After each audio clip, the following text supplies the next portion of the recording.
Good job. Hey, it's physics is for Sunday. Wednesday, December 14th, our last poem we get to do together. The handout you picked up from my desk, if you're home children, then you're probably going to get the poem-y thing.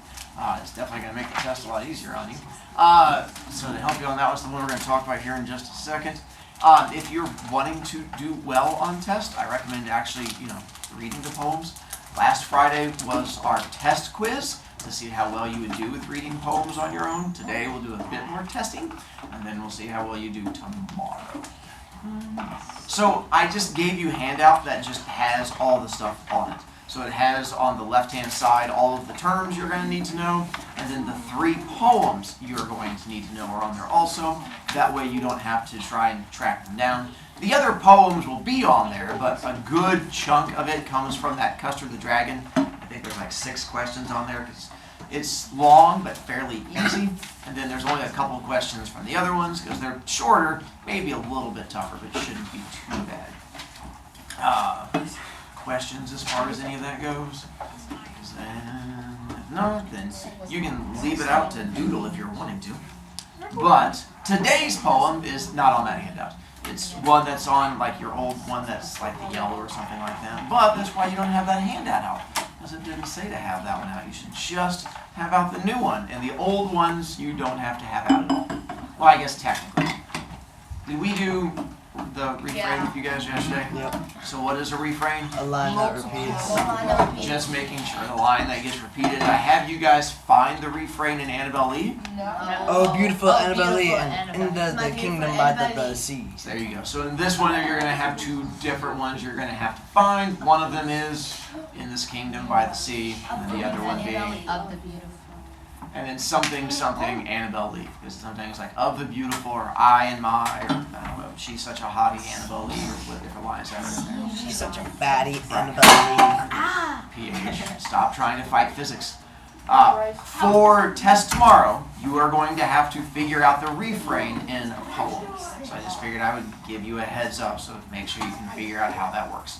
We're good to go there, and let's get to today's learning. Today's poem is Richard Cory. It's 4 stanzas, but we're going to break it up into little ones. It is not on the handout in front of you. It is just going to be up on screen. Again, it's on one of your older handouts, but I don't want you looking at it because I think you guys are cheaters and you're going to try to read ahead in the poem and be like, he's a dragon, and you're going to try and ruin things. So I figure we'll just go ahead and make it a bit of a surprise. This poem was written almost 100 years ago. I think it was written in the 1930s, which is way long ago, but it connects to junior high life today, which is why I like poem. So we're going to break it down and then see if you guys can figure out at the end how this weird poem from almost 100 years ago connects to current day junior high life.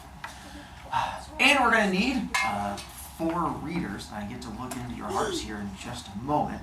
If you read yesterday, allow me to pick on new hearts today because there's so many hearts. I know you guys love reading, but we have new hearts. Like Elori would like to read. And her heart says, see, there's her heart speaking to me right now. It's okay, settle down, Graham.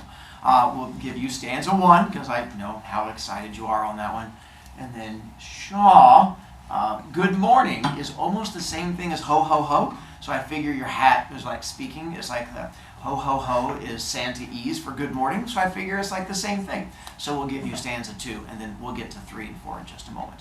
So we're going to have them read those 2, and then we're going to break it down. And there's a whole bunch of really weird terms in here. And we're going to see if you guys can figure out what they mean. Stanza 1.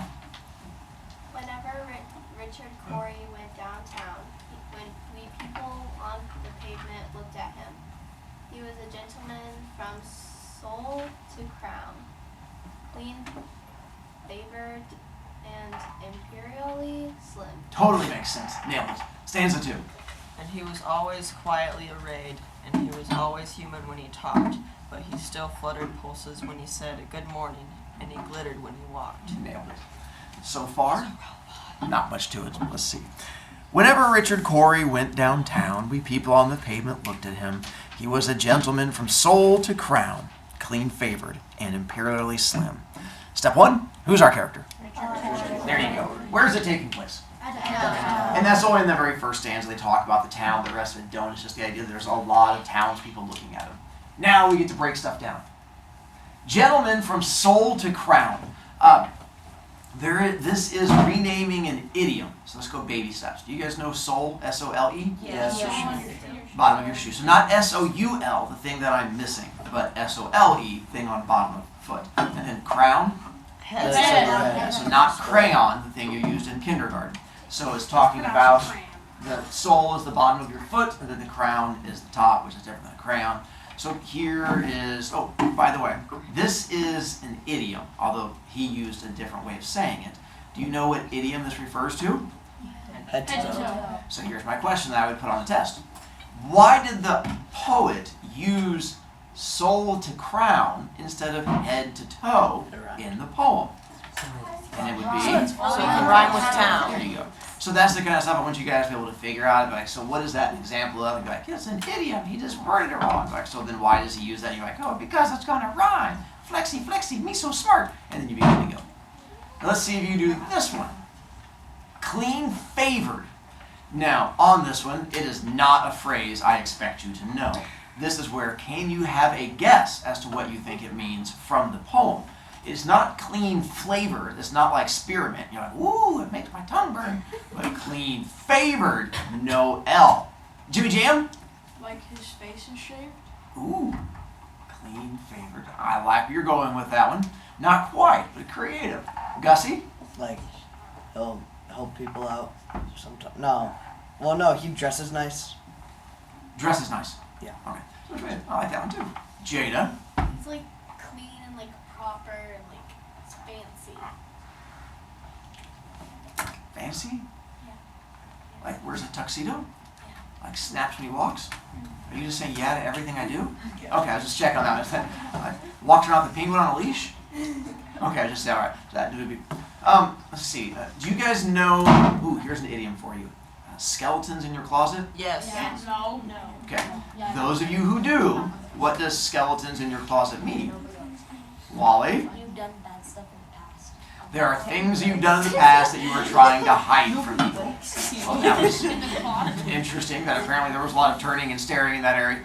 So skeletons, like if you're running for public office, but you know, when you were in your 20s, you went around throwing squirrels at kindergartners, that might be a thing you don't want to come out with your squirrel throwing past. And you're like, all of a sudden, you're like, oh no, my skeletons in my closet have come out.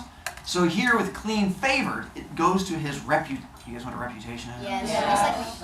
Yeah, and so here the clean favored goes to his reputation. And the fact that there's no skeletons in his closet, there's no people telling stories about him. When he walks in, you're like, oh no, that Richard Cory. Do you know what I heard about him? If there's a kindergartner and a squirrel, you better watch that. And so there's no stories that go around about him. Imperially slim. He's slim. He's got the slim fit. So there's a slight difference. So this, do you guys know what the Great Depression was? Yeah. So this poem was written right around the Great Depression. And so during the Great Depression, there were a lot of people who were really thin and skinny. But there was a not good reason why they were thin and skinny. Do you know why they were thin and skinny? They were starving. Perfect. So because they are doing the whole starving thing. Imperially slim means he's slim by choice. The fact that he works out, he's all buff and ripped and like all like flexy Marvel movie, as opposed to like not having food and like not having things. So he's the good kind of slim, not the scary kind of skinny. Yes. So he's like the perfect person. So far, good reputation, gentleman from head to toe, and apparently he's really thin. If that's what you look for in a perfect person, so far, yes. Let's find out more. And he was always quietly arrayed, and he was always human when he talked, and still he fluttered pulses when he said good morning, and he glittered when he walked. Quietly arrayed. He's a robot. He's a... Where's your evidence to prove robot? He said, and he's always human when he talks. Well, we're not there yet. We're on But quietly. He's like not human. He is What does a robot. quietly arrayed mean? I don't know. Oh, we just jump on that one. Gussie? He's like quiet and like he's very calm, you know. Solid guess. Yeah? He's like chill. Ooh, I can dig that one too. Jimmy Jam? Quiet, he's arrayed. What's arrayed mean? What it says in the book. No, that's a good. So this is where like the things I'll give you guys on the test is seeing how well you can figure out things from the poem. This one would be tough. Allow me to give you guys some hints on what arrayed means. If you pay attention today, there are a lot of teachers arrayed in red because they always do it on Wednesdays. If you guys are arrayed in holiday stuff on Friday, you get free candy from the PTO. Some kids in this class are arrayed in fuzzy little things upon their head. Does that help you with arrayed? It's the way you talk. No, it's the way you dress in. Yeah, so what you wear, how you're dressed. So now using that information, does that help you? No. Not even a little bit. What? Yes. What he wore did not stand out. Yeah. So that quietly arrayed just means he's not trying to show off. So as far as like wearing jewelry and flashy stuff, he's not trying to do any of that. He dresses all low key. He's not got like diamond bling. There's no gold necklaces. He's not. I was gonna try to make a reference to like big fancy clothing, but my thought was like Abercrombie and Fitch, and I had that shot down earlier. Apparently Lululemon is like what is it that? Wait, They're both goofy. Louis Vuitton. wait, kids don't wear Louis Vuitton. Sure they do. So I'm talking about like here at school, is there like a brand that is like Nike. Nike? No. Anyone can wear Nike. Lululemon. Lulu. I'm a queen. Lululemon's stupid. It is stupid. That's why I wear No, it. that's only for girls. Yeah, no boys. Well, see, I said that too, and that got shot down. They're all like, "No, guys can wear Lululemon." Yeah, I'm gonna walk in. I'm gonna walk in my Lulu on. I have goofy. All right, so apparently we'll go with Lululemon, and guys, you just have nothing fancy you can wear. We just wear stuff that we think looks good on us. Yeezys. the top of our drawer. Yeezys. Yeezys? Yeah. The shoe? Yeah. You just wear Yeezys by choice? Some Nah, people Alright. Yeezys are. So ugly. I was afraid everyone burnt their Yeezys after the issues. Yeah. So I was just checking. But anyway, so Richard Cory is not wearing Lululemon, no matter how great it makes his legs look. And he's not going around in his Yeezys, because he's probably burned his also. And so it gives us an idea of someone quietly arrayed. He's not trying to stand out and show off. The part that confuses Noah, he's always human when he talked, does not have to do with him being a robot He's a robot. or an alien. What robot acts like this? Down to earth. Smithers, When he talks, he talks normal. He's an he's on the NPC. right track. Steve? Does it mean like he's down to earth? Yeah. So the human when he talked, you might have teachers who might be good at talking to kids, and then other teachers who like talk down and treat you guys like you're dumb little kindergartners. And so the always human when he talked means that he interacts with people like you're on the same level and doesn't talk down to them like, listen, you all need to. Did you find Papa Elf? What? Yes, me. It's Mr. Stump. No, Who is that guy? That's Mr. Stump. he's not important. That's what's important. He's taunting me, and that's what's important. So he's got his prep period right now. That's why he came in to taunt me. Teachers. Anyway, so the fact is, he treats everyone equally and normally, and is nice to them, and does not talk down to them. This part, he flutters pulses when he says good morning. You guys know what pulse is? Like this. Well, Or the thumpy and flutter? Like, Right, So his heart rate goes up. there you go. So what does it mean when it says he flutters pulses when he says? He's nervous. he's like, He's excited. what? No, wait. Here's the part where we make fun of the kids who are not actually reading the stuff in front of them. Because does it say his pulse flutters? He Oh, Right. They like he's The reading of it's important. He's a baddie. So, Graham, Yes. Girls like him. there you go. He has. What if When guys he like walks him? in and says good like him. morning, Yeah. What if guys like him too? hey, I'm not He judging. has I'm not more. judging. He has infinite. His riz has stepped up a level. His riz is right up there. When he walks in and he's like, good morning, all the girls like, oh, Richard. And the dude's like, what up, homie? And so you just have like, I don't know what the dudes say, like high five. And so all from there as we get into Just dap each other. Hey, we're back. Sorry, there was like a penguin ran into the room or something like that, and I didn't want to freak kids out, so we solved that problem.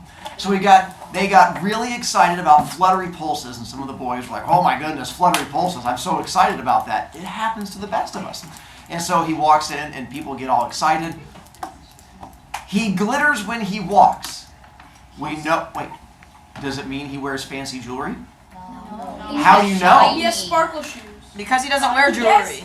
Where's your evidence? It says he's like quietly arrayed. There you go. So it does nothing to do with He jewelry. has twinkle toes.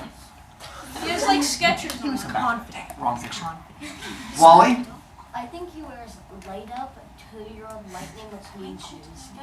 Could be. Except I don't think that would go to the quietly arrayed. So we'd have to use the evidence of all. Steve? I think he's confident. How so? How would that connect? It's like when you glitter when you walk. It's like You're I don't. confident.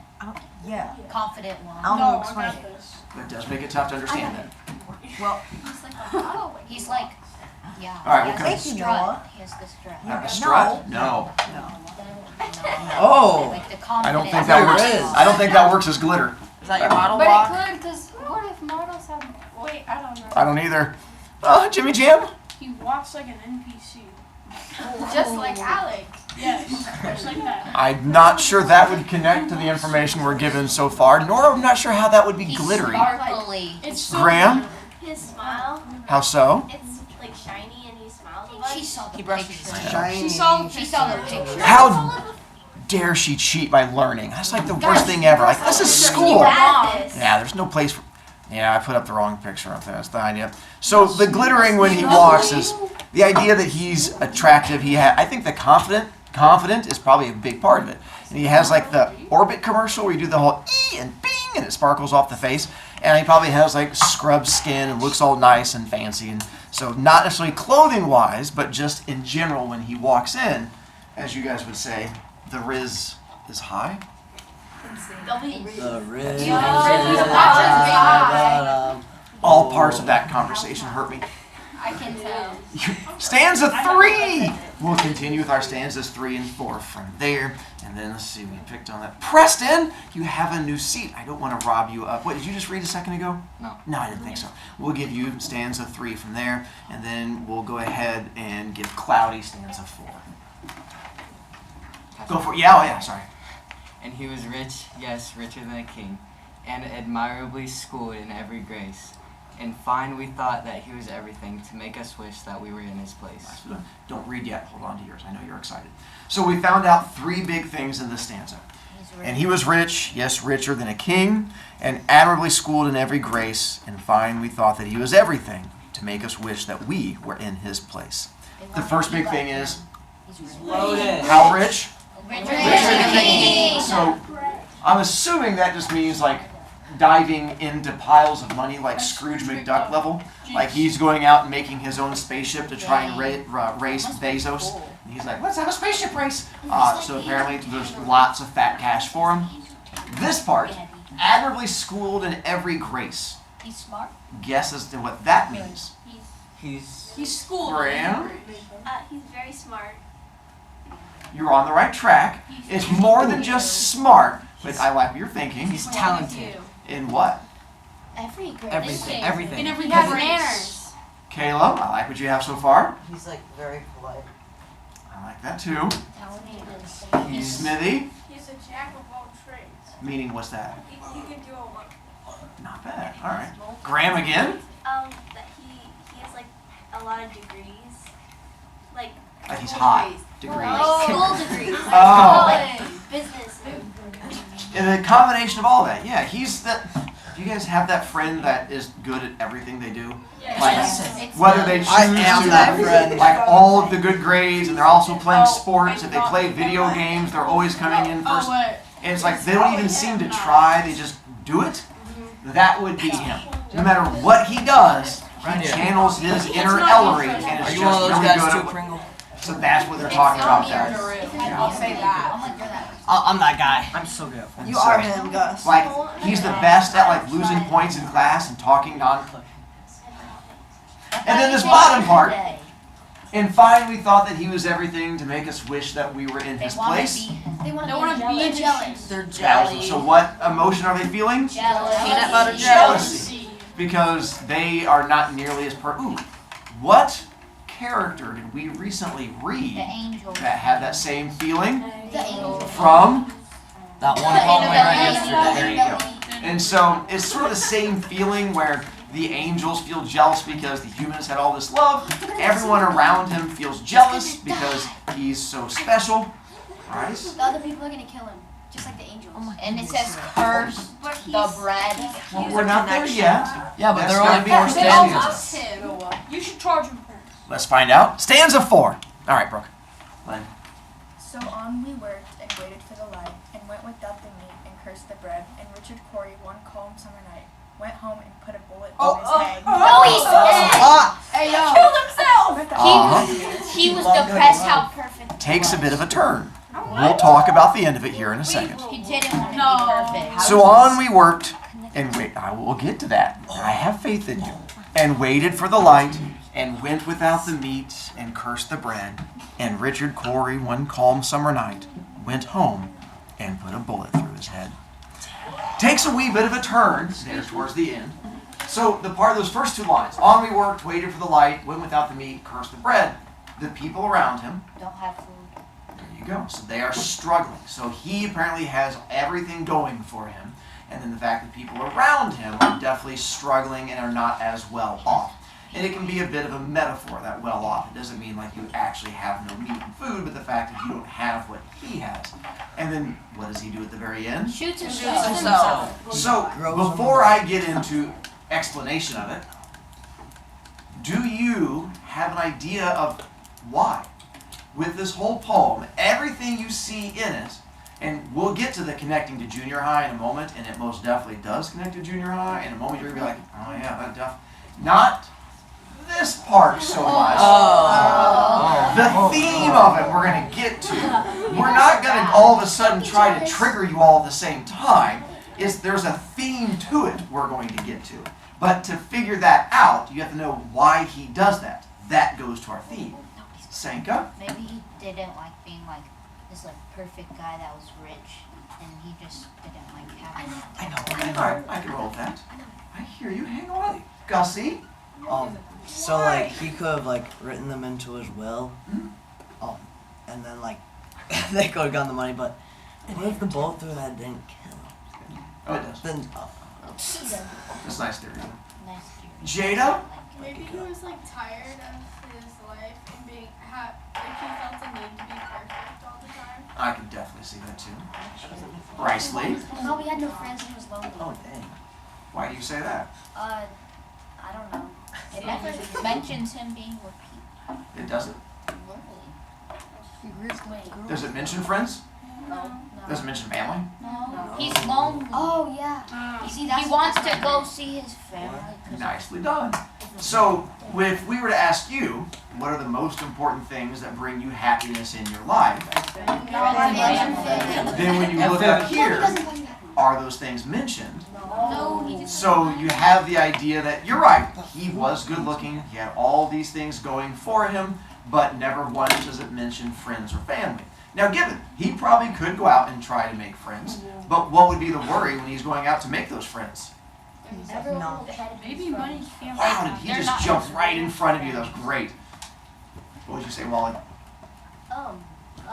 Everyone would like to be his friend, and not to actually be his friend, to get money. And so that becomes your worry. That's why Ellery's always worried, because she's so perfect. And you have to worry about these people being your friend. Just same thing if you're trying to date somebody, then you'd have that same worry. So now, here's my question. This poem written almost 100 years ago about the Great Depression, and yet I use it today because I think it connects to junior high. My question is, School lunch. can you figure out how I connect this to junior high? And what theme and message is there? Empathy. Fish toes? Chicago kids, How so? because they have a lot of pressure to be perfect. I could definitely see that. Not a bad connection at all. Was that yours also, Smithers? And Caleb? like trying to be friends with the popular kids because you want to be popular, but you're not really their friend? I could definitely see that one too. I like that. Bryceley? Even if you don't like have like money like other people do, then like it doesn't matter that much. I like that too. Bye. Oh, thank you very much. I'll edit. So my thought with this one, and the reason that I connect it is pretty much what you guys have hit from there. I have a number of 7th graders who come in to see me after school and just sit in my little red chairs and talk to me. And I have 8th graders who come in after school and they just sit and talk to me. And it's one of those things I've learned over the years is the kids that I always thought had perfect lives, who seem to have everything going for them, don't. And it's a lot of those kids who you look at who seem to be super popular and super happy and have all the nice clothes and all these things going for them are miserable or unhappy on the inside. But so much of junior high seems to be judging others by what you see of them. And a lot of people wear masks and not letting, not like Halloween masks, but the idea of not letting people see on the inside, which is what he does here. Richard Cory is all about wearing this mask where you think everything is happy. And that's what I see junior high kids doing all the time. Wearing masks so everyone thinks they're happy, but on the inside, not so much. The big takeaway being is just that whole not judging other people and not just assuming someone has a good life, not assuming someone has friends just because it looks like everyone likes them, and that sometimes it's worth it to step out and be nice to that person. Bryceley? So like, how does he become rich? Like, wasn't he like a normal person before he became rich, or no? And that is a solid question. It never really tells us in the poem, but this was turned into a song that I'm getting ready to play for you. And in the song version of it, they give you a bit more details. They add stuff in. So, home children, I'm going to have to stop it now because I think they're going to like pull my video if I put someone else's song into it. So you can just go on to this magical place called YouTube, and you can type in Richard Cory. For you guys, you get to actually listen to it.